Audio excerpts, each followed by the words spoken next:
بسر الفاتحة. أعوذ بالله من الشيطان الرجيم. بسم الله الرحمن الرحيم.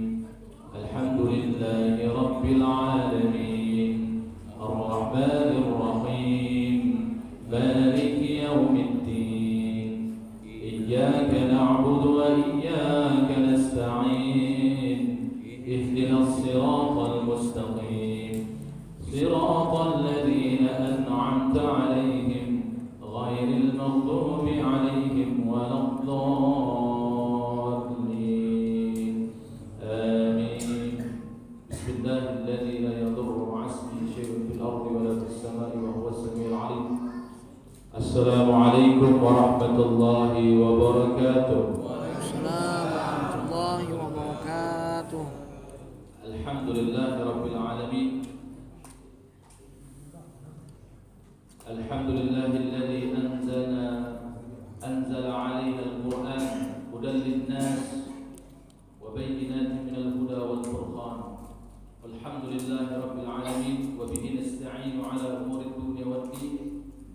ثم الصلاة والسلام على أشرف الأنبياء والمرسلين سيدنا ومولانا محمد وعلى آله وأصحابه ومن تبعهم بإحسان إلى يوم الدين. قال رب اشرح لي صدري ويسر لي أمري واحلل عقدة من لساني يفقه قولي. أما بعد. Bapak-bapak, ibu-ibu, para jamaah sekalian yang insya Allah mudah-mudahan kita semuanya selalu diberkahi, dirahmati dan dimuliakan oleh Allah Subhanahu wa taala. Alhamdulillah, bersyukur kepada Allah Subhanahu wa taala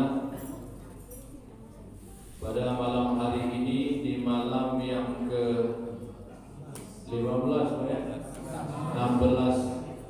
Malam 16 atau 17 nih? 16 ya?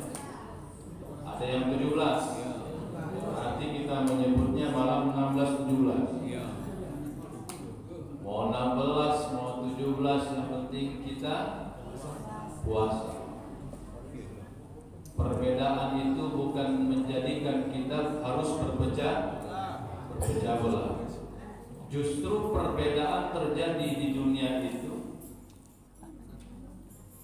tanda bahwasanya Allah Subhanahu wa taala menunjukkan kemahabesarannya. Jadi jangan sampai kita membatas-batasi ilmunya Allah.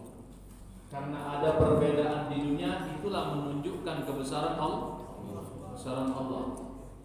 Mau ada yang tanggal 2 duluan, mau ada yang tanggal 3, maka yang masih kita laksanakan adalah perintah Allah juga, yaitu dengan berpuasa Ramadan sebulan penuh. Alhamdulillah kita bisa sampai di malam yang ke-16 ini. Tiada lain dan tiada bukan, itu kesemuanya atas kuasa Allah Subhanahu wa taala.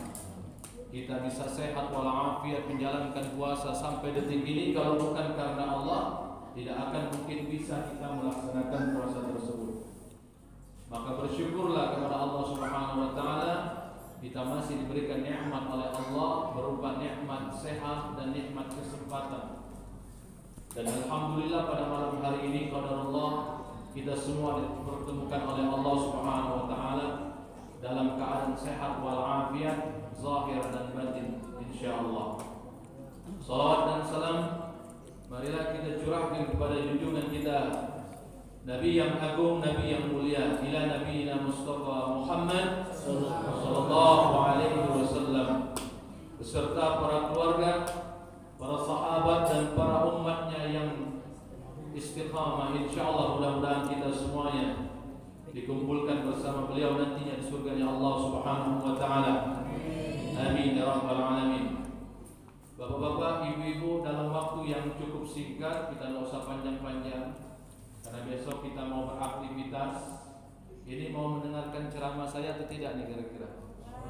Mau ya? Ya untuk apa saya hadir pada malam hari ini kalau tidak didengar ibu ya? Sudah makannya? Sudah ya? Yang ceramah ini belum makan ini. Ada siap. Insya Allah banyak ya. Di hadapan saya ini bukan main. Ini semuanya nikmat dari Allah Subhanahu wa taala yang harus kita syukuri. Tapi berhubung saya sudah nyekel mic, megang mic dan sudah mulai berceramah, saya mohon maaf punten, minta waktunya sebentar supaya kita fokus dengan apa yang ingin saya sampaikan pada malam hari ini, supaya balik dari tempat yang mulia ini kita sama-sama dapat ilmu. Ya, walaupun apa yang saya sampaikan ini tidak terlalu banyak, insya Allah ada beberapa poin yang ini menjadi poin dasar bagi kita untuk kita amalkan di dalam kehidupan kita sehari-hari. Amin. Ya Rabbal Alamin. Kita bersyukur bisa berkumpul di tempat ini. Tadi sudah bersama-sama melaksanakan salat Isya, lalu dilanjutkan dengan salat tarawih dan ditutup dengan salat witir. Walaupun tadi secara tidak sengaja langsung dibuka dengan witir. Ya, buatnya caranya langsung nutup. Tapi alhamdulillah ya, kita semuanya bisa melaksanakan itu. Tapi bukan berarti kita bisa melaksanakan sholat isya berjamaah, tarawih, witir berjamaah di masjid ini adalah dianggap orang-orang yang sudah merasa soleh. Jangan ya. Ada saudara-saudara kita itu hatinya sangat ada keinginan untuk sholat sama seperti kita, Pak. Namun apa daya, karena mereka punya tuntutan, punya kewajiban. Jadi ada jamaahnya, Pak Ustaz, saya di luar,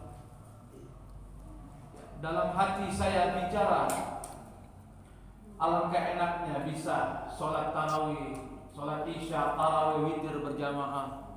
Dulu semasa kecil, semasa remaja, saya itu selalu sholat isya, tarawih, witir berjamaah.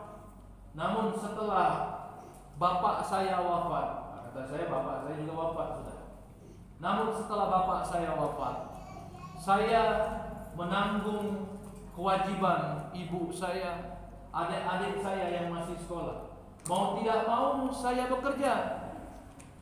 Mau tidak mau saya bekerja. Kalau saya tidak bekerja, bagaimana saya bisa melihat keadaan orang tua saya kalau orang tua saya, adik-adik saya tidak makan? Memang rezeki itu ditanggung Allah, tapi kan kita kudu ikhtiar ya.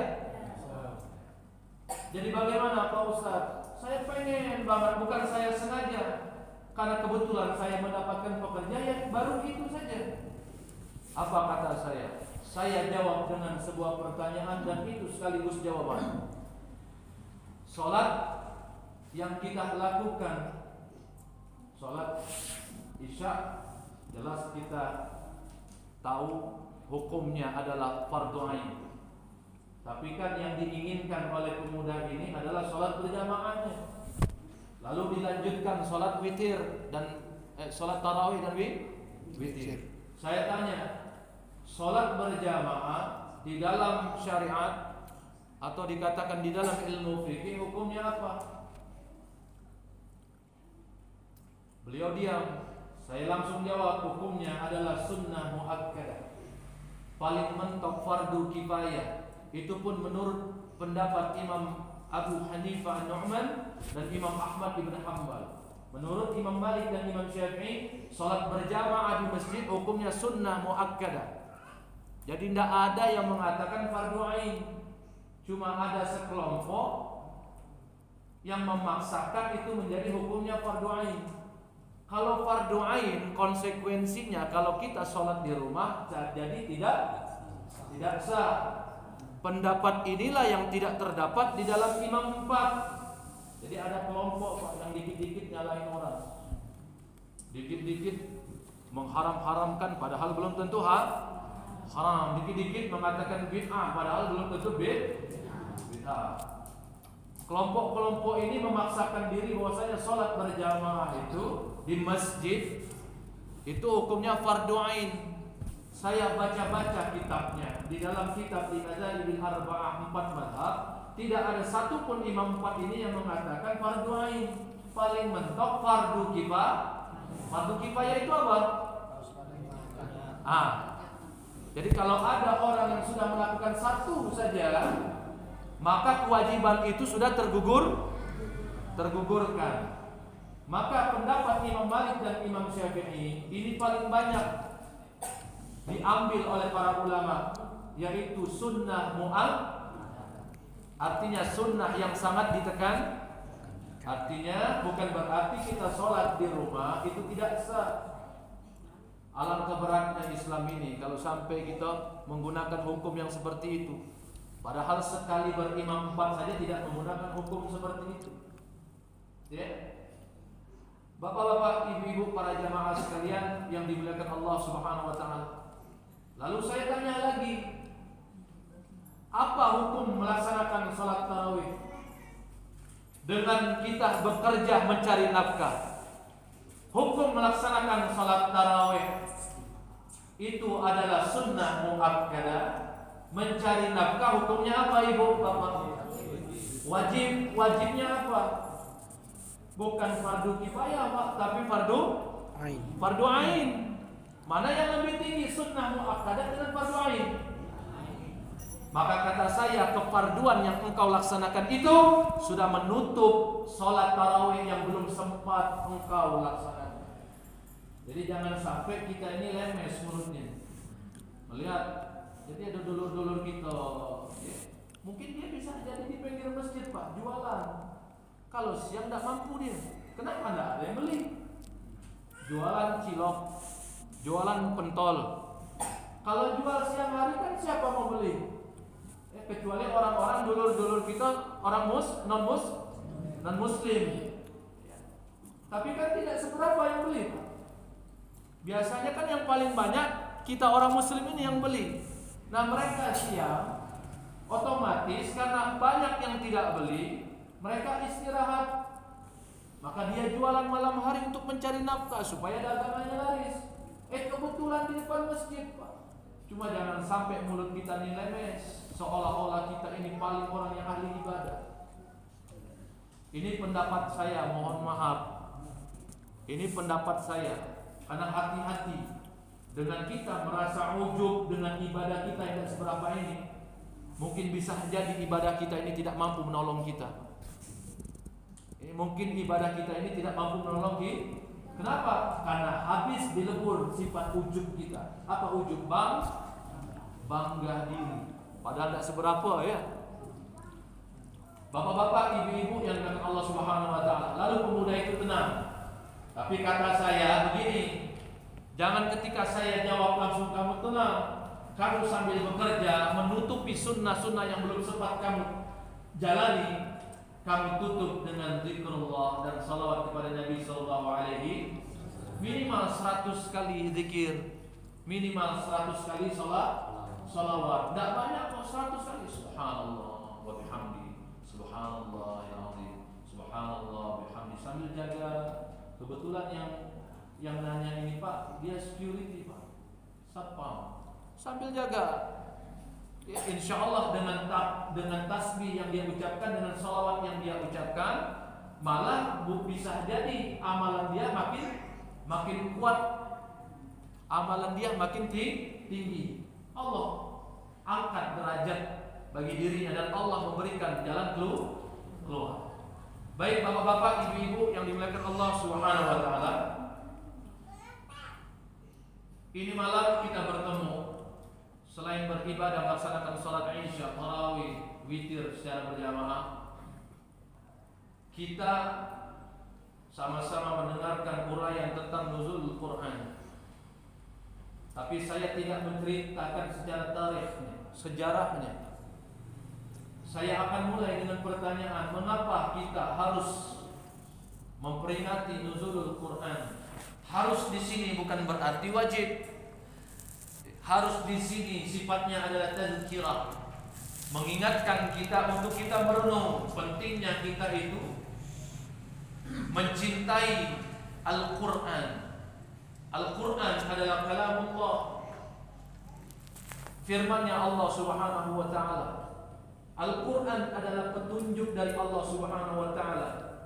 Hudan linnas wa bayyinatin minal huda wal furqan. Petunjuk bagi manusia untuk membedakan mana yang hak, mana yang batil, mana yang benar, mana yang salah. Itulah Al-Quran. Maka Al-Quran itu adalah petunjuk bagi manusia, seluruh manusia, Pak. Bukan hanya umat muslim dan muslimat saja. Kurang tepat kalau kita mengatakan Al-Quran itu untuk manusia yang agamanya Islam saja. Kurang tepat. Hudan linnas, petunjuk bagi manusia. Manusia itu siapa saja, bukan orang muslim saja, tetapi di luar muslim, agar mereka mendapatkan petunjuk yang hak dari Allah Subhanahu. Maka Nabi SAW mengatakan di dalam sebuah hadis yang diriwayatkan oleh Imam Bukhari, "Taraktu fikum amrayn, idza tamassaktum bihima lan tadillu abada, kitab Allah wa sunnati." Aku tinggalkan dua perkara untuk kalian. Jika kalian berpegang teguh dengan dua hal tersebut, lan tadillu abada, tidak akan pernah tersesat kalian selama-lamanya. Apa itu? Kitab Allah wa sunnati, Al-Quran dan sunnahku, kata Nabi SAW. Bapak-bapak, ibu-ibu, para jamaah sekalian yang dimuliakan oleh Allah Subhanahu wa Ta'ala, maka saya awali pertanyaan tadi dengan pertanyaan, mengapa kita harus memperingati nuzulul Quran? Itu saya awali dengan pertanyaan tersebut. Bapak-bapak, ibu-ibu yang dimuliakan Allah Subhanahu wa Ta'ala, terima kasih kepada seluruh pengurus, segenap pengurus Masjid Al-Muhajirin, orang-orang yang berhijrah di jalan Allah Subhanahu wa Ta'ala, insyaallah. Kita doakan seluruh pengurus, baik itu ketua, wakil, ketua pribadi dan lain sebagainya, semuanya tanpa terkecuali, segenap para penasehat, mudah-mudahan disehatkan oleh Allah Subhanahu wa Ta'ala, sehat walafiat, diberikan limpahan pahala karena sudah menjalankan amanah dengan baik. Amin ya rabbal alamin. Yang juga kami hormati seluruh segenap aparatur pemerintah, baik dari kecamatan, kelurahan, RW, RT, seluruh semuanya. Adinda kami selaku qari yang tadi subhanallah, masya Allah, telah melantunkan bacaan yang sangat indah. Beliau telah mendapatkan hadiah dari Allah Subhanahu wa Ta'ala, suara yang indah, mendapatkan hadiah. Beberapa bulan yang lalu telah diadakan MTQ, Musabaqah Tilawatil Quran, sekota Palembang. Hadiahnya mendapatkan peringkat yang 3. Ini masya Allah. Ibu kalau dapat menantu kayak adik kita ini, galak lah kira-kira. Galak ya. Kalau sholat bacaannya bagus, fasih, iramanya bagus, tenang nggak kira-kira Pak? Kalau kita ke Mekah itu bukan main ya. Kenapa kita sholatnya itu tenang, sejuk? Karena yang membawa kita di dalam sholat berjamaah adalah orang yang tepat. Kalau bacaannya meleset, ujung-ujungnya pikiran kita juga meleset.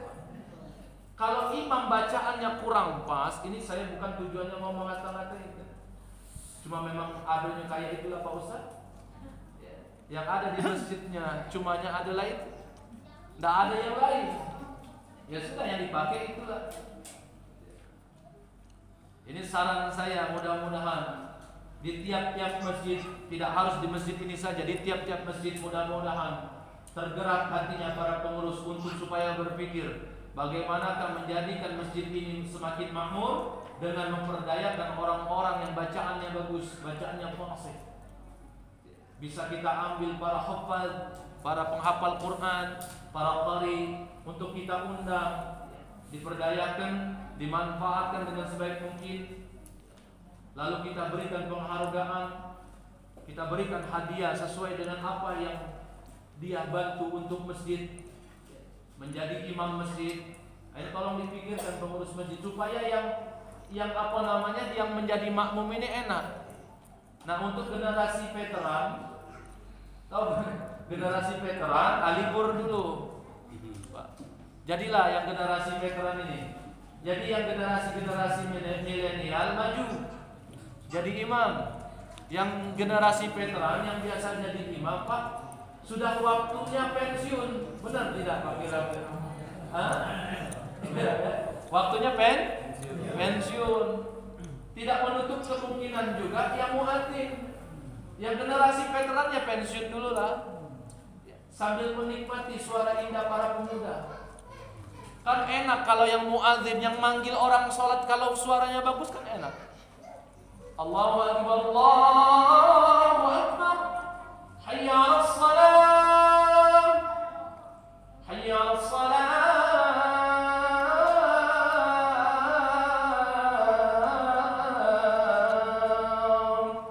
Yang dengarnya enak di luar.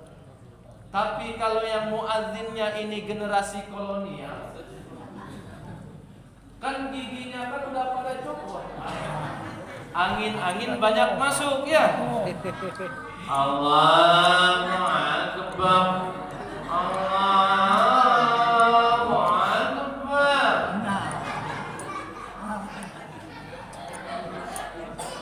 Dulu masih ya Ustaz, itu dulu tahun 70-an. Nah sekarang kan sudah zamannya beda, 2022. Nah kalau tahun 70-an dia remaja, berarti tahun 2022 kan udah berapa tahun? Punten, 70 tahun, 2002 tahun 70 2022. Berarti umurnya sudah berapa itu? 50 tahun. Wajar saja 2003 kita ngelos. 2003 Ayalas salat. Kalau anak-anak muda kita ke depan kan kita support. Ya kalau ada salah-salah sedikit namanya masih belajar Pak. Kita dulu juga kan diajarin Pak, orang tua dulu. Jadi kalau anak-anak muda sekarang itu tampil maju ke depan, ada salah-salah sedikit panggil. Jangan di hadapan orang banyak. Ini akan menurunkan semangat mentalnya Pak. Panggil. Nah sini saya. Ini mohon maaf Bapak bukan pecah sok pintar. Ini demi kau tulah. Ini mohon maaf kalau Bapak salah kau ngomongin. Tapi kalau kau salah Bapak boleh tak kasih nasihat sedikit. Kalau ada tuh kayak ini mungkin Bapak tak bisa mempraktekannya karena Bapak sudah tua. Tapi Bapak juga mantan muadzin, cuma era 70-an. Berarti Bapak lebih senior daripada kau. Tidak salahnya Bapak memberikan nasihat, kan enak gitu. Dipanggil, tidak di khalayak ramai, dinasihatin, panggil sayang, mohon maaf. Tidak menurunkan derajat kita juga Pak sebagai senior. Kita mengucapkan mohon maaf, itulah letak kebijaksanaan sebagai orang tua. Cuma kadang-kadang ini menang ilmu tua Pak. Kadang-kadang menang ilmu tua. Tahu gak? Yang bangun masjid ini kalau udah aku, kacau ini. Kalau udah aku, bela kau Pak masjid ini. Makanya anak-anak muda kadang balik kanan Pak. Tapi alhamdulillah yang ngaji tadi muda, yang dipanggil ceramah ini juga masih muda Pak. Masih bujang.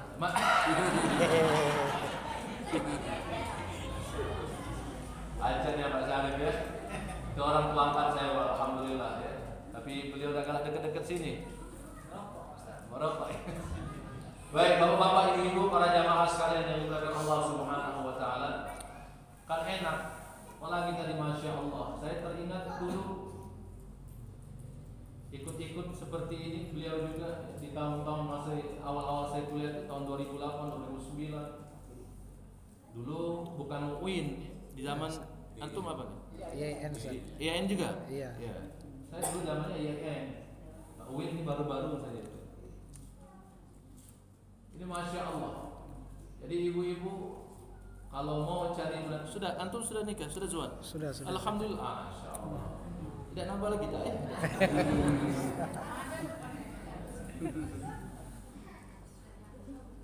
Syukuri apa yang ada. Yes. Rawat baik-baik, jaga baik-baik. Karena hukum asal menikah itu adalah fawahidah. Hanya satu saja. Jangan sampai kita ini mulut kita mudah ngomong sunnah Nabi, tapi kita tidak pernah belajar apa itu sunnah, apa ulumul hadis, apa ilmu hadis. Kadang kita kan suka ini kadang bahan perbincangan para laki-laki. Ayo nambah lagi dah sunnah Nabi, hati-hati Pak. Ini hati-hati. Kadang berbincang-bincang, kalau sifatnya guyonan ya masih bisa diterima. Tapi kalau ini kita benar-benar meyakini bahwasanya itu adalah sunnah Nabi, ini bahaya. Seakan-akan kita ini membawa nama Nabi yang mulia, nama suci Nabi yang mulia. Tidak ada satupun ulama yang mengatakan menikah lebih dari satu itu hukumnya sunnah. Tidak ada satupun ulama yang mengatakan hukum menikah lebih dari satu itu sunnah. Tidak ada. Bahkan para ulama mengatakan menikah lebih dari satu itu hukumnya mubah, bukan sunnah.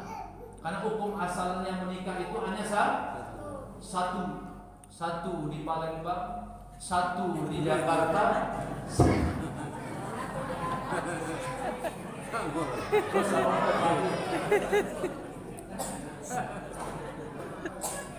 Ibu-ibu lah senang-senang, ya alhamdulillah. Ada ustaz juga yang nerangkan hukumnya sunnah rupanya. Tapi tapi satu ya, satu di Palembang, satu di Jawa.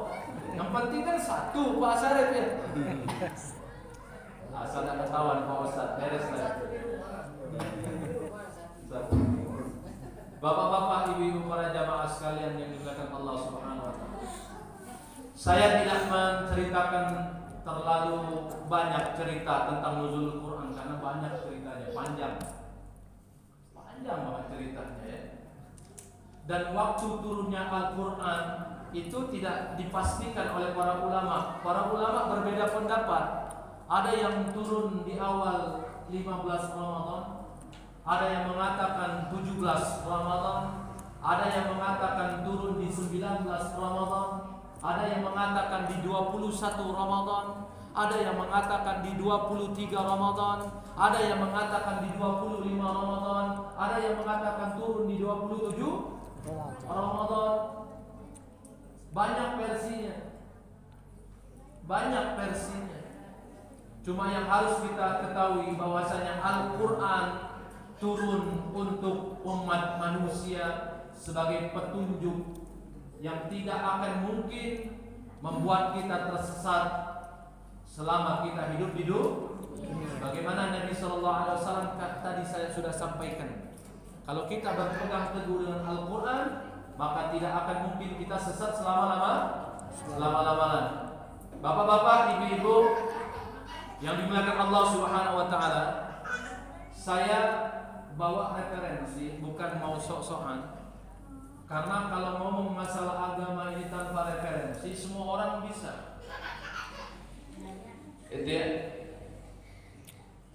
Kalau berbicara masalah agama tanpa referensi, hanya mengarang-ngarang saja, kan banyak nih para dai-dai mubaligh itu ketika ceramah hanya sekedar ingin mendapatkan tanggapan, tertawaan dari jamaah. Akibatnya dia mengarang-arang sebuah cerita padahal tidak ada. Ini hati-hati. Sudah diisyarahkan dan diingatkan oleh Nabi sallallahu alaihi wasallam, apalagi sampai membawa nama Nabi. Man kadzdzaba alayya muta'ammidan falyatabawwa maq'adahu minan nar. Rawahu al-Bukhari wa Muslim wa rawahu Ahmad. Barang siapa yang berdusta atas namaku, kata Nabi sallallahu alaihi wasallam, muta'ammidan, secara sengaja, falyatabawwa maq'adahu minan nar, maka dia harus menyiapkan bangku di dalam neraka jahanam. Ini hati-hati kalau ngomong masalah agama. Tidak semua orang harus atau berhak berbicara masalah agama. Ustaz, ada hadis Nabi, kata Nabi sallallahu alaihi wasallam, "Ballighu anni walau ayat." Kan kadang suka dipakai dalil ini hingga semuanya bisa dengan mudah berbicara masalah agama. Ballighu anni walau ayat, kata Al-Imam Al-Hafiz Ibnu Hajar Al-Asqalani. Hadis ini yang disabdakan oleh Nabi sallallahu alaihi wasallam ini hanya dikhususkan bagi para orang-orang alim. Siapa orang-orang alim? Jamaknya ulama. Jadi yang berhak menyampaikan ilmu agama adalah para ulama, bukan orang awam ikut-ikutan. Standar ulama itu tahu tidak kira-kira Pak? Ibu-ibu, yang disebut dengan ulama ada standarnya. Jadi kita harus tahu standar para ulama. Jadi tidak semua kiai, ustadz pakai peci, pakai sorban kayak ini disebut ulama. Ulama sudah pasti kiai, ustadz. Tapi ustadz kiai belum tentu ulama. Karena ulama memiliki kriteria, beberapa syarat. Syarat pertama, dia harus benar-benar takut kepada Allah, tidak akan mungkin berani bermaksiat, itu ulama. Jadi kalau ada kiai ustadz yang masih melakukan maksiat, maka dia belum pantas disebut dengan ulama. Innama yakhsyallaha min ibadihil ulama. Sesungguhnya yang hanya takut kepada Allah secara terus-menerus takutnya itu hanya ulama saja. Sedangkan ada orang yang masih bermaksiat, apalagi dipanggil seorang ustadz, seorang kiai, tapi masih melakukan maksiat, maka dia tidak pantas dipanggil ulama. Jadi tidak sembarang dipanggil ulama. Di Indonesia ini kalau sudah dipanggil ustadz, ulama lah itu.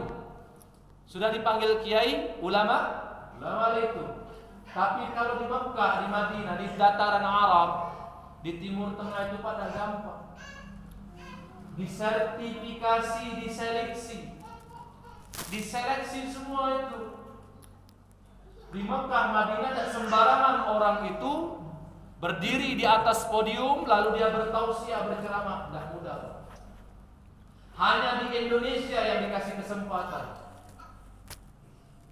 Baik orang yang alim ataupun orang awam untuk berbicara masalah agama. Sepengalaman saya tinggal di sana, Pak. Banyak orang yang nyantri di sana, banyak pondok pesantren. Tidak semua santri-santri, mantan-mantan atau keluaran pondok pesantren di sana itu langsung bisa menjadi mubaligh, menjadi dai. Belum tentu, Pak, di sana. Harus melalui tahapan seleksi dulu. Jadi ada sertifikasinya, Pak. Di kerajaan Saudi Arabia itu ada seleksi, ada sertifikasinya. Ketika sudah dapat sertifikat seperti itu, barulah dia layak untuk bertausiah. Kalau di Indonesia mudah banget. Indonesia ini mudah banget. Ya, mudah banget Indonesia untuk tausiah.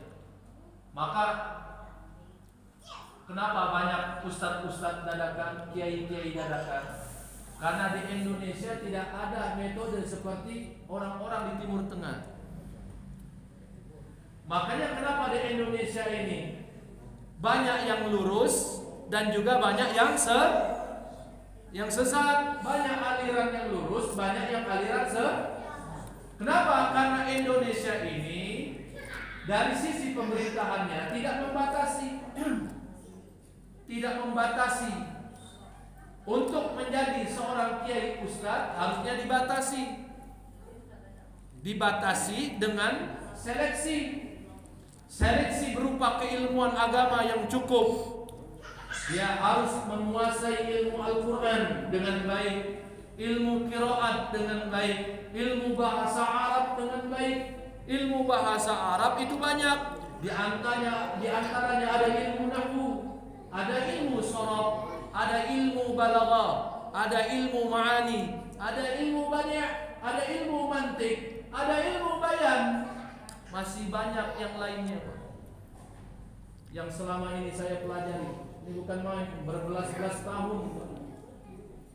Ini banyak yang baru hijrah dari artis, bintang film, 5 bulan, ada jenggot dikit. Nah, mulailah itu, ustadz lah itu. Panjang dikit, kalau perempuan jilbabnya ya, pakai cadar, baru hijrah 5 bulan, ceramah lah itu. Kan terjadi di Indonesia seperti itu. Maka kata saya tadi apa? Di Indonesia ini aliran lurusnya juga banyak, aliran sesatnya juga banyak. Karena kalau yang menyampaikan ilmu agama ini tanpa ilmu yang mumpuni, maka tidak disalahkan lagi. Makin banyak bermunculan para umat-umatnya Nabi SAW yang berpikiran liar, berpikiran sesat. Baik, bapak-bapak, ibu-ibu, para jamaah sekalian yang dimuliakan Allah Subhanahu wa taala. Sampai jam berapa ibu-ibu kira-kira ini? Sampai sahur. Terus terang saja, kalau saya tidak sanggup kalau sampai sahur, insya Allah dalam waktu yang sangat singkat 15 menit saja. Jadi pas kena 10 kita pulang, tahan-tahan kelah. Ujung-ujung sampai sahur ya selesai. Kan cuma modal dengar, Pak, ngantuk ya tidur. Yang capek ini nih, yang ngomong ini nih. Dari subuh ke siang, ketemu malam, gak sudah-sudah ya. Tapi inilah resikonya jadi muballigh. Tidak menutup kemungkinan yang qori juga, Pak. Subuh metu, ya, pagi metu, siang metu, sore metu, qori juga seperti itu. Jadi yang enak itu yang dengarnya, Pak. Sambil makan, sambil minum, ada kue, ada buah-buahan. Jangan nak kenyang buah itu. Habis puasa aja ya. Saya perlu sampaikan nih. Cuma jangan diikuti kalau tidak sanggup. Ini sekedar ilmu tambahan saja buat bapak-bapak ibu-ibu. Nabi SAW itu berbukanya, Pak, dengan 3 butir kurma dan 1 cangkir air. Takaran cangkirnya orang sana itu segini, Pak. Segini. Jadi ada model cup kita yang mungkin segitu, Pak. Apa? Orang Arab tangannya besar gitu. Nabi SAW berbuka dengan 3 butir kurma sampai ke sahur. Kalau kita, Pak, lambung kita itu belum afdol kalau belum mentah cuko ya. Belum mentah cuko, belum mentah apa? Nasi. Itu belum lega. Itu belum dikatakan buko. Belum mentah kolak, belum mentah pempek, celimpungan, belum. Benar tidak, Ibu? Makanya banyak sehabis Ramadan kita ini kenapa? Kolesterol, kena diabetes, kenapa lagi? Asam urat, darah tinggi. Kenapa? Puasanya itu hasil. Ya, tapi urusan pahala itu bukan urusan kita. Itu urusan Allah Subhanahu wa taala. Kita tidak boleh menakar-nakar pahalanya orang karena kita bukan sang memberi pahala. Tapi saya cuma kasih tahu saja. Menurut riwayat yang lain, Nabi SAW berbuka hanya 1 biji kurma, Ibu. 1 kurma dibagi 2 dengan Aisyah sampai ke sahur. Ada yang sanggup begitu, Pak? 1 butir kurma bagi 2 dengan Aisyah sampai ke sahur. Nabi sholat malam qiyamul lail itu berpuluh-puluh rakaat, Pak. Kita alhamdulillah, maka jangan maksa-maksa orang mau 20 rakaat. Syukur-syukur masih ada yang mau sholat 8-3. Karena baru-baru ini muncul lagi ribut. Tidak sah kita sholatnya 4 rakaat 1 kali salam. Jangan dipaksakan. Saya pulang dari tempat ini, saya biasanya, Pak, kalau sholat habis tarawih saya tambah dulu sebelum pulang sampai genap 20 rakaat. Karena guru-guru saya mengajarkan seperti itu. Para sahabat tidak pernah kurang dari 20 rakaat. Imam 4, para salafus salihin tidak pernah kurang dari 20 rakaat. Cuma zamannya beda, Bos. Di zaman sekarang mohon maaf, Pak, kita itu nyuruh orang sholat ke masjid ini susahnya bukan main. Syukur-syukur dia mau sholat 8 rakaat ditambah 3. Coba kalau dipasangkan 20 rakaat, Pak, pada malam yang pertama. Satu baris. Semakin terdepan, Pak Syarif. Apa semakin terdepan? Softnya. Jadi tidak usah maksa-maksa. Karena hukum asalnya sholat tarawih itu bukan wajib, tapi sunnah mu'akkad. Dapat pahala dah Pak Ustaz? Dapat 83. Mana yang lebih besar Pak Ustaz? 20 apa 8 pahalanya? Kita tidak bisa menakar Pak Haji. Saya tidak bisa Pak. Kalau dari sisi kekuatan hukum, Abdul ya Abdul 20. Tapi kalau kita mau bertanya masalah pahala, mana yang lebih besar pahala 20 rakaat atau 8 rakaat? Tidak bisa Pak kita menakarnya. Karena urusan pahala itu adalah urusan Allah. Ya Bu? Urusan pahala itu urusan Allah Pak. Karena bisa jadi yang melaksanakan 20 rakaat dia bangga diri. Aku nak 20 rakaat. Kamu 8 rakaat aku diam itu. Hati-hati. 20 rakaat tapi ditambah ujub. Selesai 20 rakaatnya. 8 rakaat dia nangis dalam hatinya, ya Allah, aku cuma bisa 8 inilah ya Allah. Amanah dilanjut lagi getar lutut aku. Kalau aku paksakan kagak jadi mudarat. Hamba cuma bisa 8 inilah ya Allah, terimalah. Bisa jadi 8 rakaat ini yang diterima. Jadi tidak usah maksa-maksakan. Apalagi sampai mengatakan tidak sah. Ada pendapat tidak sah Pak di kalangan mazhab Syafi'i, tapi ini qaul dhaif, qaul yang lemah. Pendapat yang lemah. Maka kita ambil pendapat yang kuat, yaitu boleh mubah hukumnya 8 rakaat 1 kali 4 rakaat 1 kali salam dibuat, atau 2 rakaat 1 kali salam. Yang penting sholat. Dan sholat juga tidak berusaha kita ini. Ini kadang ribut, masih diangkat lagi Pak ini. Saya dengar ya Allah ya Rabbi. Kadang ribut masalah witir. Ini mana 3 rakaat langsung atau 2 rakaat dibagi? Semuanya bagus. Tidak dilakukan juga tidak masalah. Sudah selesai di situ. Ada 2 metode, ada fasol, ada wasol. Kalau wasol langsung 3 rakaat, kalau fasol dibagi 2. Fasol itu dirinci namanya.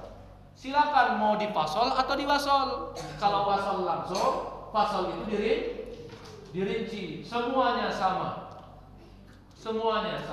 Yang penting kita tetap masih istiqomah menjalankan qiyamul lail. Baik bapak-bapak, ibu-ibu yang dimuliakan Allah Subhanahu wa taala.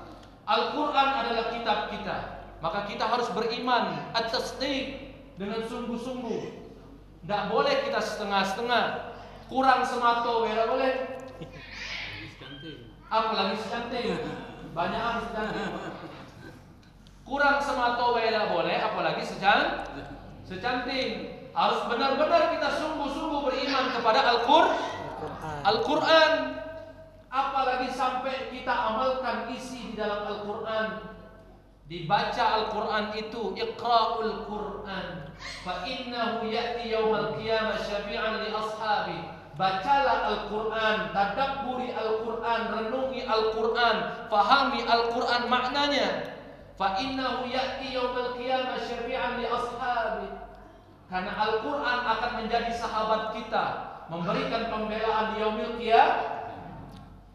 Makna Iqra'ul Quran ini kita tidak diwajibkan untuk menghafalkan, karena semua umat muslim belum tentu mampu menghafalkan, belum tentu mau menghafal Al-Quran. Jangankan mau menghafalkan 30 juz 30 belum tentu hafal. Benar Pak? Syukur alhamdulillah, mulai dari Alhaakumut Takatsur itu pun hafal tidak sengaja. Karena dari kecil, dari remaja kita ikut sholat tarawih, makanya tidak sengaja kataku. Ya, apa luar kepala? Maksudnya itu di luar kepala dengar imam. Alhaakumut takatsur hatta zurtumul maqabir kalla sawfa ta'lamun thumma kalla sawfa ta'lamun ila akhir. Lalu dilanjutkan dengan ayat apa berikutnya?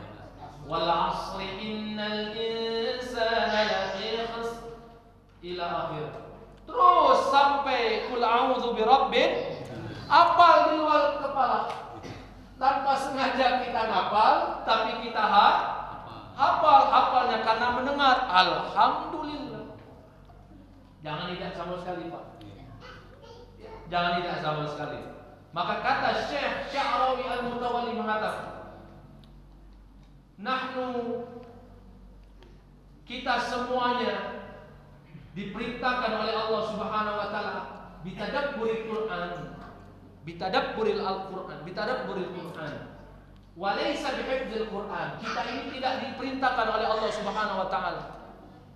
Kunna nu'maru bitadabburil Quran walaysa bihifdzil Quran. Kita ini hanya diperintahkan oleh Allah Subhanahu wa taala untuk membaca Al-Quran, mentadabbur Al-Quran, memahami makna Al-Quran supaya kita bisa implementasikan, bisa kita terapkan di dalam kehidupan kita sehari-hari. Kita tidak dituntut oleh Allah bihifdzil Quran, menghafal Quran. Karena kalau kita dituntut, diwajibkan menghafal Quran, berarti berusaha galau kita nih Pak. Berusaha galau karena kita tidak menghafal Quran.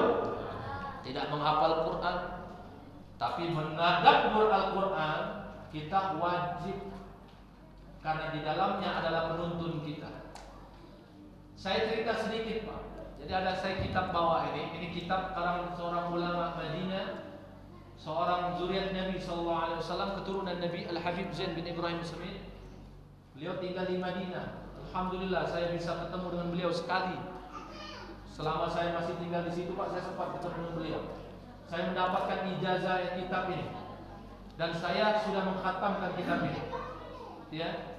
Rupanya sebelum Al-Quran diturunkan itu ada 104 kitab yang Allah turunkan kepada nabi-nabi terdahulunya. Yang selama ini dari kecil kita kan tahunya cuma berapa kitab? 4 ya. Ada Zabur, ada Taurat, ada Injil sama Al-Quran. Al-Quran itu pemungkasnya seluruh dari 104 kitab. Wa jumlatul kutubil munzalati mi'atun wa arba'atu kutub. Allah menurunkan Al-Quran kepada nabi-nabi dan rasul sebelumnya itu 104 kitab. Unzila minha khamsun. Di antara apa yang sudah diturunkan oleh Allah, 50-nya untuk Nabi Sid ibni Adam. Nabi Sid. Tahu Nabi Sid? Ibu, Bapak? Nggak tahu, saya juga nggak tahu Pak, belum pernah ketemu. Nabi Sid itu keturunan kelima Nabi Adam alaihissalam, keturunan kelimanya. Nah ini sekedar cerita, tambahan cerita. Mungkin saja ibu bapak adik-adik belum dapat cerita ini, tarikh sejarahnya, kisahnya. Dulu di bumi di zaman Nabi Adam, ketika Nabi Adam diturunkan ke muka bumi Pak, itu alam manusia dan alam jin masih nyampur. Lalu Nabi Sid berdoa, ya Allah, jadikan pembatas antara alam manusia dan alam jin. Coba ibu saya tanya, kalau sekarang, kalau bukan karena doa Nabi Sid, ya Allah, jadikan pembatas antara alam manusia dengan alam jin. Coba waktu itu Nabi Sid tidak berdoa, kita masuk ke WC ketemu jin. Benar nggak kira-kira? Kalau sampai Nabi Sid tidak berdoa seperti itu. Nah, Nabi Sid berdoa, akhirnya alam jin dan alam manusia semuanya dibatasi. Cuma kadang-kadang kita ini manusia yang galak-galak nyari jin. Dibuat konten, dibuat video, dimasukkan YouTube untuk cari cuan, untuk nyari duit. Padahal tidak usah kita nyari-nyari yang tidak terlihat. Nak nyari jin Ustaz, tidak usah nyari jin yang tidak terlihat, yang terlihat saja. Banyak yang terlihat ini, minal jinnati wan nas. Dari bangsa manusia saja ada yang jinnya. Ada yang seperti minal jinnati wan nas. Jadi tidak usah jauh-jauh kalau mau cari yang tidak terlihat. Kadang kita ini suka-suka sibuk mau mencari jin. Hati-hati. Kadang-kadang modal sorban, peci. Ini kadang-kadang mohon maaf, ya. Cuma ada orang-orangnya yang Allah bukakan secara khusus. karena amalan tertentu, mungkin karena bacaan Qur'annya yang dia istiqomah, bacaan zikirnya, sholawatnya, sehingga terbukalah kasyafnya, Pak. Itu hanya orang-orang tertentu saja, orang-orang tertentu, dan kasyafnya terbuka itu hanya waktu-waktu tertentu saja, bukan karena keinginan dia. Ini kadang-kadang, mohon maaf, ya ada di pohon itu ada yang putih-putih itu duduk lagi di pojok. Tahu nggak itu apa? Itu setan. Nah, kalau ada orang yang ngaku-ngaku seperti itu padahal kita tidak minta lihat, itulah setannya. Itulah setan. Hati-hati. Memang ada orang-orang tertentu, Pak Kiai, Ustadz, yang Allah khususkan. Tapi waktu-waktu tertentu saja, dan dia tidak mengaku-ngaku. Mungkin dia lagi meruqyah seseorang sehingga terbukalah kasyafnya. Itu pun bukan karena keinginan dia dan bukan mau unjuk-unjukkan. Jadi kalau ada di antara bapak-bapak yang suka mengaku-ngaku, Pak, lihat, itu di samping kau tuh ada yang ngawali. Siapa itu? Itu jin palak dua. Jin palak dua. Apa jin palak dua itu, Pak? Yang suka nyari muka. Oh, rupanya Allah telah menurunkan 104 kitab.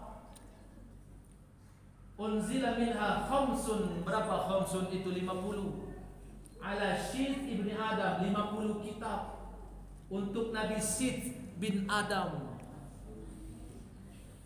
Wa 30 ala Idris, 30 kitab yang untuk Nabi Idris. Wa 10 ala Ibrahim, 10 kitab yang untuk Nabi Ibrahim. Oh, Nabi Ibrahim juga dapat rupanya. Selama ini kan kita tidak tahu Nabi Ibrahim itu dapat kitab. Wa 10 ala Musa qabla Taurat. Sebelum Nabi Musa dapat wahyu, dapat kitab yang bernama Taurat, itu dapat suhuf sebanyak 10 suhuf. Wa yajibul iman bi arba'atin min tafsila wa hiya, dan yang wajib kita imani ada 4 di antaranya dirinci. Wa hiya at-Taurah ala Musa, kitab Taurat kepada Nabi Musa, wal Injilu ala Isa, kitab Injil kepada Nabi Isa. Ini jangan dibahas masalah Injil, Pak. Karena kalau kita bahas masalah Injil ini deretan kita nih, mohon maaf ini. Lagi ujung-ujung ditangkap juga yang ceramah ini. Pokoknya Injil Nabi Isa sudah jelas. Jangan dibeber-beber. Kecuali Toa ini dinonaktifkan, beda lagi urusannya. Ini keluar Pak Haji. Nah, sudah. Pokoknya Injil Nabi Isa. Tapi menurut keyakinan kita, mohon maaf, nanti kalau ada yang dengar, saya menjelaskan menurut keyakinan kita. Injil menurut keyakinan kita adalah kitab yang diberikan kepada seorang nabi. Seorang nabi bernama Nabi Isa. Jadi kalau ada yang salah paham di luar, tolong jelaskan. Pak Ustadznya itu menjelaskan menurut definisi umat muslim. Takutnya kaki ada tersinggung. Ini mohon maaf ya. Saya sampaikan dulu kita yang ada di luar. Saya tidak ada maksud untuk menyinggung. Waz-Zabur ala Daud, kitab Daud kepada Nabi, kitab Zabur kepada Nabi Daud. Wal Furqan, nama lain daripada Al-Quran. Wa huwal Qur'anul Karim ala Muhammadin sallallahu alaihi wasallam ajma'in.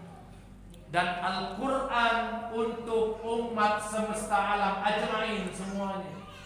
Bukan hanya umat muslim saja, seluruh manusia.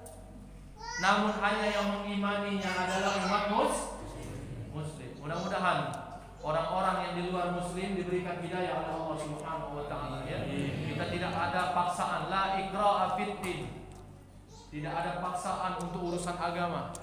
Artinya kalau tidak ada paksaan untuk urusan agama, tidak ada hak bagi kita untuk mencela keyakinan dulur-dulur kita yang kita yakini sebagai Islam. Tidak ada hak.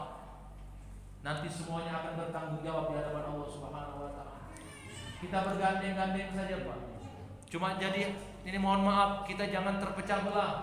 Kita ini hidup bermasyarakat, bukan hanya muslim saja di sini. Kita bergandeng-gandeng dengan non-muslim. selama mereka tidak memerangi kita, maka haram bagi kita umat muslim memerangi mereka, haram. Apa kata Nabi sallallahu alaihi wasallam? Barang siapa yang mengganggu orang non-muslim, yang tidak mengganggu, tidak memerangi kita, maka apa kata Nabi sallallahu alaihi wasallam? Maka dia nanti di yaumil qiyamah akan berurusan denganku, berhadapan denganku, menjadi musuh abadinya Nabi sallallahu alaihi wasallam. Hati-hati ini. Tidak ada paksaan untuk urusan agama. Ini urusannya adalah hidayah dari Allah Subhanahu wa ta'ala. Nah, ini yang saya sampaikan. Rupanya sebelum Al-Quran diturunkan, ada 104 kitab yang Allah turunkan, disebut dengan suhuf. Suhuf itu adalah lembaran-lembaran firman Allah. Maka dipungkaskan pada akhir umat akhir zaman, yaitu Al-Quran Kitabullah, sebagai penuntun bagi kita untuk selamat hidup di dunia. Kalau kita hidup di dunia ini selamat, maka sudah pasti di akhirat juga selamat. Maka pada akhirnya, dalam pertemuan, dalam kesempatan kali ini yang sangat singkat, mari sama-sama kita amalkan Al-Quran. Berapa banyak umat muslim yang tidak mengamalkan Al-Quran, sehingga mereka tergelincir di dalam kehidupan di dunia. Padahal hidup di dunia ini fana, sementara, tidak selama-lamanya. Maka jadikan Al-Quran ini sebagai penuntun, lalu dijadikan, disandingkan dengan hadis-hadis Nabi SAW. Kalau kita berpegang teguh dengan kedua tersebut, maka yakinlah tidak akan mungkin atau jawaban yang mustahil bagi kita sesat di dalam dunia. Maka bacalah Al-Quran, amalkan Al-Quran, pahami Al-Quran, pahami bahasanya. Kalaupun kita tidak mampu memahami seluruhnya, paling tidak kita tidak pernah tidak membaca Al-Quran. Karena berapa banyak umat muslim yang terlena dengan urusan dunia, namun dia lupa membaca Al-Quran. Nah, ini sudah hari yang ke-15 kita berpuasa. Malam yang ke-16 kita berqiyamul lail. Kira-kira sudah masuk juz berapa ini, Ibu? Biasanya yang rajin-rajin ini ibu-ibu. Juz 15, pas juz 15 ya. Coba juz 25. 25, Masya Allah ya. Tapi jangan sampai di bulan Ramadan saja, Bu ya. Biasanya kita ini baca Al-Qurannya di bulan Ramadan. Selesai bulan Ramadan, selesai juga baca Al-Qurannya. Kapan nyambung lagi, Bu? Tahun depan. Alhamdulillah. Mudah-mudahan kita diberi hidayah oleh Allah Subhanahu wa taala untuk selalu tetap istiqomah baca Al-Quran. Amin. Ya Rabbal Alamin. Bapak-bapak, ibu-ibu, para jamaah sekalian, ini saja yang dapat kami sampaikan. Sekali lagi, di hari awal saya sampaikan, saya tidak menceritakan tentang sejarah nuzulul Al-Quran secara detail. Karena kalau saya ceritakan, ini tidak akan ada habisnya. Paling tidak saya ambil poin-poin penting saja. Karena tiap tahun kita dengarkan yang seperti itu saja. Diturunkan begini, diturunkan pada malam ini, diturunkan tiap tahun. Maka saya sebatas tambahan saja. Kira-kira mungkin saja apa yang saya sampaikan ini belum pernah didengar. Belum pernah didengar. Biasanya yang tahu 104 kitab ini yang ikut kajian. Kitab ini tidak semua majelis dibahas. Selama saya tinggal di Palembang dari kecil, ini baru dapat 3 majelis yang membahas kitab ini, Pak. Nah, bayangkan. 3 tempat yang bahas kitab ini. Artinya apa? Tidak seluruh tempat yang membahas kitab ini. Maka beruntunglah di tempat ini sudah dibahas, walaupun hanya selembar. Insya Allah mudah-mudahan nanti ada waktu yang panjang kita bisa membahas, membedah kitab ini. Saya dapatkan, saya khatamkan kitab ini dari guru-guru saya. Alhamdulillah, secara singkat saya bisa amalkan, saya bisa bagi-bagi di tempat ini. Dan Alhamdulillah semuanya bisa mendapatkan ilmunya walaupun tidak seberapa. Insya Allah yang tidak seberapa ini hadiah buat kita semuanya, bisa kita terapkan di dalam kehidupan kita sehari-hari. Hadanallahu wa iyyakum ajma'in. Assalamualaikum warahmatullahi wabarakatuh. Saya minta waktunya 1 sampai 2 menit. Minta waktunya 1 sampai 2 menit. Kita baca suratul Fatihah. Kita niatkan buat kita semua yang punya hajat, apapun hajatnya itu, kita hadiahkan buat kedua orang tua kita, baik yang masih hidup ataupun yang sudah wafat. Mudah-mudahan Allah angkat derajat mereka, Allah terima segala amal ibadah mereka, Allah ampuni segala dosa-dosa mereka, Allah terangi kubur mereka, Allah lapangkan kubur mereka. Mudah-mudahan nantinya orang tua kita dikumpulkan bersama Nabi SAW. Kita niatkan buat anak keturunan kita. Mudah-mudahan anak-anak keturunan kita menjadi anak-anak yang soleh dan solehah, ahlul Quran, ahli ibadah, orang-orang yang mendapatkan hidayah di jalan Allah Subhanahu wa Ta'ala. Kita niatkan buat kita semuanya yang sedang mengalami kesulitan, baik itu kesulitan hidup di dunia berupa kesulitan ekonomi, mudah-mudahan Allah lapangkan rezeki kita. Allah berikan rezeki yang barokah, yang halal, yang cukup, yang banyak buat bekal ibadah kita. Mudah-mudahan dengan rezeki yang barokah tersebut, kita semuanya tanpa terkecuali bersama keluarga besar kita diundang semuanya ke Baitullah, bisa beribadah ke Baitullah, bisa melaksanakan ibadah haji, bisa melaksanakan ibadah umrah, bisa berziarah ke makam Nabi sallallahu alaihi wasallam. Ala hadhihi wa ala kulli niyatin salihah wa ila hadratin Nabi, dan seluruhnya buat kita semuanya yang sedang sakit. Apapun sakitnya, mudah-mudahan diangkat sakitnya oleh Allah Subhanahu wa Ta'ala, disehatkan sehat wal afiat. Bismillahil Fatihah. A'udzu billahi minasyaitonir rajim. Bismillahirrahmanirrahim. Alhamdulillahirabbil alamin. Arrahmanir rahim. Maliki yaumiddin. Iyyaka na'budu wa iyyaka nasta'in. Ihdinas siratal mustaqim. Shiratal ladzina an'amta 'alaihim ghairil maghdubi 'alaihim waladdallin. Semuanya. Allahumma arhamna bil Qur'an waj'alhu lana imama wa nuran wa rahmah. Allahumma dzakirna minhu ma nasina wa 'allimna minhu ma jahilna warzuqna tilawatahu al-layli wa atrafan waj'alhu lana hujjatan ya rabbal alamin. Rabbana zalamna anfusana wa illam taghfir lana wa tarhamna lanakunanna minal khasirin. Allahumma fariqal furqan wa munzilal Qur'an bil hikmatil bayan. Barik Allahumma lana fi shahr Ramadan. Barik Allahumma lana fi shahr Ramadan. Barik Allahumma lana fi shahr Ramadan. Wa 'inna 'ala as-siyam wal qiyam wa tilawatil Qur'an. Waj'alna ya Allah min ahli al-Qur'an. Wa hfadna ya Allah min adh-dhunubi wal atham bi rahmatika ya arhamar rahimin. Rabbana atina fid dunya hasanah wa fil akhirati hasanah wa qina adzaban nar. Wa sallallahu ala sayyidina wa maulana Muhammadin an-nabiyil ummi wa ala alihi wa sahbihi wa baraka wa sallam. Subhana rabbika rabbil izzati 'amma yasifun. Wassalamun ala al-mursalin walhamdulillahi rabbil alamin. Taqabbalallahu minkum.